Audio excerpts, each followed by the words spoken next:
আইপিএলে মুস্তাফিজুর রহমানদের জন্য তৈরি করা হলো নতুন নিয়ম। আগামী আসরে 18 কোটি টাকার বেশি পাবেন না কাটার মাস্টার। এখন থেকে খেলোয়াড়দের পারিশ্রমিক রেখে দেবে বিসিসিআই। প্রথমবারের মতো চালু হতে যাচ্ছে এমন পদ্ধতি, যার সুবাদে লাভ লোকসান দুটি হতে পারে মুস্তাফিজের। আইপিএলের এমন নতুন নিয়ম নিয়ে বাকিরা জানবো রিপোর্টে।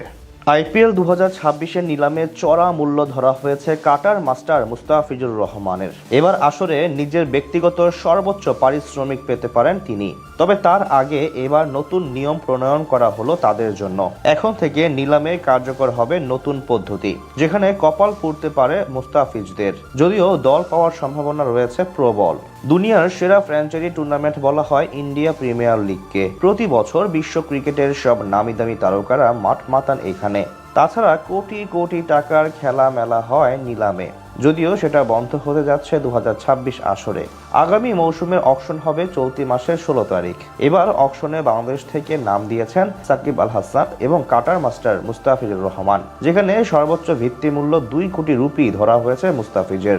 আইপিএল এর সবশেষ কয়েক আসরে নিয়মিত মুখ মুস্তাফিজুর রহমানের। বল হাতে সেখানে বেশ উজ্জ্বল ছিলেন তিনি। তাছাড়া চলমান বছর অসাধারণ সময় কাটিয়েছেন সংক্ষিপ্ত ফরম্যাটে। তার কারণেই অধিকাংশ ম্যাচে জয় পেয়েছে বাংলাদেশ। এই বছর 20টি আন্তর্জাতিক টি-20 ম্যাচে 26 উইকেট শিকার করেছেন তিনি। তার চেয়ে বড় কথা, ওভার প্রতি রান খরচের হার ছিল কেবল 6.07, যা একজন পেস বোলারের জন্য অবিশ্বাস্য।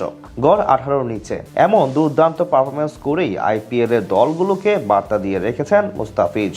গত সিজনে মাত্র 3 ম্যাচের জন্য খেলেছিলেন দিল্লি ক্যাপিটালসের হয়ে। সেখানে নিজের জাত চিনিয়ে দিয়েছেন ভালোভাবেই। উইকেট নেওয়ার পাশাপাশি ডেথ ওভারে ছিলেন কার্যকরী। তাই তো এবার আসরে চড়া দামে দল পেতে পারেন তিনি। তার আগে অবশ্য নতুন এক পদ্ধতি চালু করেছে বিসিসিআই, যার সুবাদে খেলোয়াড়দের পারিশ্রমিকের অর্থ চলে যাবে তাদের পকেটে।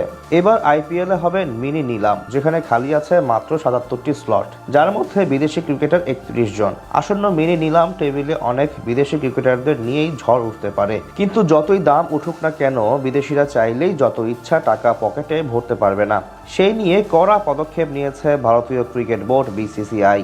এবারের আইপিএল মিনি নিলামের জন্য নাম লিখিয়েছেন মোট 1355 জন ক্রিকেটার। 14টি দেশ থেকে ক্রিকেটাররা আছেন এই তালিকায়। 2 কোটি টাকা মূল্যে যে 45 জন ক্রিকেটারের নাম লিখেছেন, তার মধ্যে 43 জনই বিদেশি, যার মধ্যে উল্লেখযোগ্য নাম Cameron Green, Mustafizur Rahman, Liam Livingstone, Daryl Mitchell, Rachin Ravindra, Matheesha Pathirana ও ওয়ানিন্দু হাসরাঙ্গা। এখান থেকে ক্যামেরন গ্রিন, মুস্তাফিজুর রহমান এবং ডেভিড মিলারকে নিয়ে আলোচনা হচ্ছে অনেক বেশি। কিন্তু 18 কোটির বেশি দাম উঠবে না বিদেশিদের জন্য, কিংবা দাম উঠলেও 18 কোটি টাকার বেশি বেতন পাবেন না তারা। আইপিএল এর নতুন নিয়ম বলছে সর্বোচ্চ রিটেনশন মূল্য 18 কোটি টাকা। মিনি নিলামে তার চেয়ে বেশি টাকা কোনো বিদেশির দর উঠবে না। আর যদি ওঠে, তাহলে সেই টাকা যাবে বিসিসিআই এর পকেটে। অর্থাৎ মুস্তাফিজুর রহমান বা অন্য কোনো বিদেশি যদি 20 কোটি টাকাও পায় নিলাম থেকে, তাহলে 2 কোটি টাকা নিয়ে যাবে ভারতীয় ক্রিকেট বোর্ড।